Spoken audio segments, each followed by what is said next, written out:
Le Sénégal est le pays de la Teranga, terre d'hospitalité en Wolof. La formule depuis toujours se scande inlassablement comme un slogan pour ses quelques 13 millions d'habitants. Situé à l'extrême ouest du continent africain et bordé par l'océan Atlantique, il jouit d'une position géographique et stratégique des plus enviables.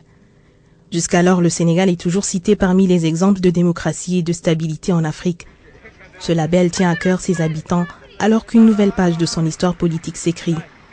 Une histoire dans laquelle il se veut l'acteur engagé, mais où le déni total de leur liberté d'expression s'exerce. Le chef d'État vieillissant Abdoulaye Wade essaie un tour de force en voulant instaurer le ticket présidentiel. Cette réforme controversée devait lui permettre, en cas d'élection, de se maintenir au pouvoir avec 25% des suffrages et de nommer un vice-président. On lui prête aussi de plus en plus des ambitions de dérive monarchique que peu de Sénégalais sont prêts à accepter. En signe de protestation, le député Cheikh Bamba Dièye s'enchaîne aux grilles de l'Assemblée nationale où le texte est voté, un ultime geste de ras-le-bol. Des milliers de Sénégalais se joignent à cette protestation. Les premières manifestations éclatent. Nous voulons sauvegarder ce pays parce que nous pensons que la page Wade est tournée. Et pour reconstruire, nous ne voulons pas le faire en marchant sur des cadavres ou en provoquant les forces de l'ordre qui doivent être du côté du peuple sénégalais. C'est dans cette atmosphère que naît le M23, le mouvement du 23 juin. Il s'agit d'un regroupement de partis de l'opposition, de membres de la société civile et de mouvements citoyens. Nous disons non, non à Abdoulaye Wade, non à son régime. Son objectif, redonner au peuple sénégalais sa légitimité et son entière souveraineté, notamment en rejetant en bloc la candidature du président sortant. Le peuple est alors suspendu aux lèvres du Conseil constitutionnel, seule instance à pouvoir la légitimer.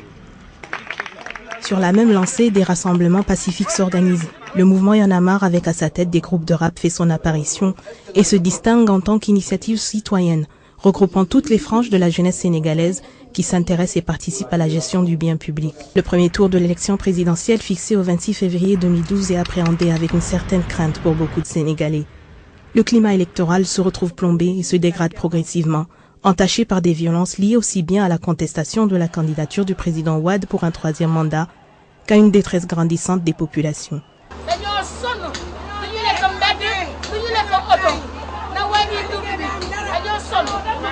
L'annonce tombe comme un coup de massue sur la foule autour de la place de l'Obélisque à Dakar ce 27 janvier.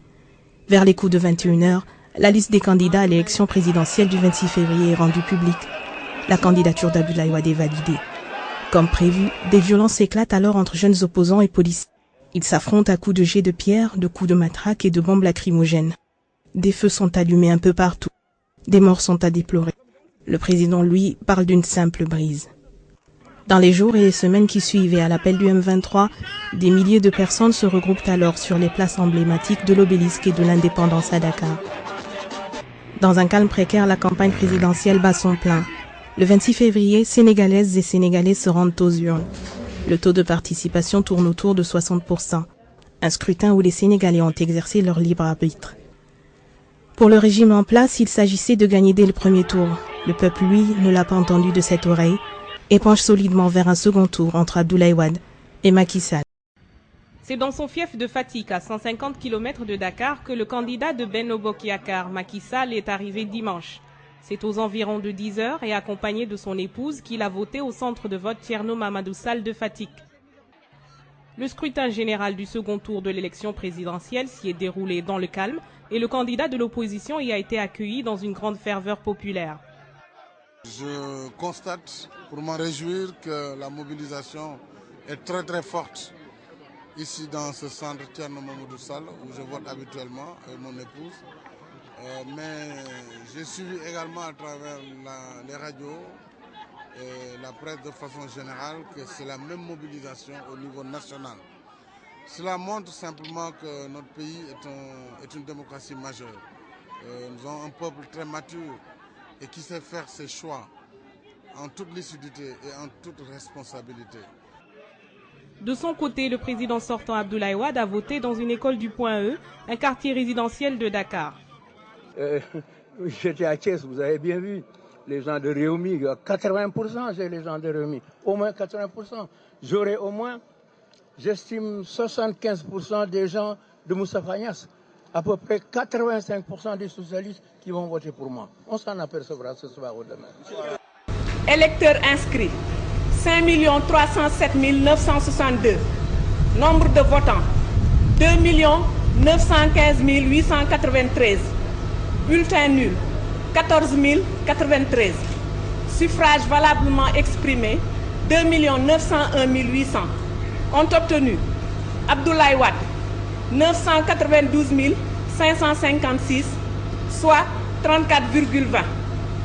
Macky Sall 1 909 244, soit 65,80%. Qu'ainsi Macky Sall a recueilli la majorité des suffrages exprimés. Proclame. Article 1er. Macky Sall élu président de la République du Sénégal.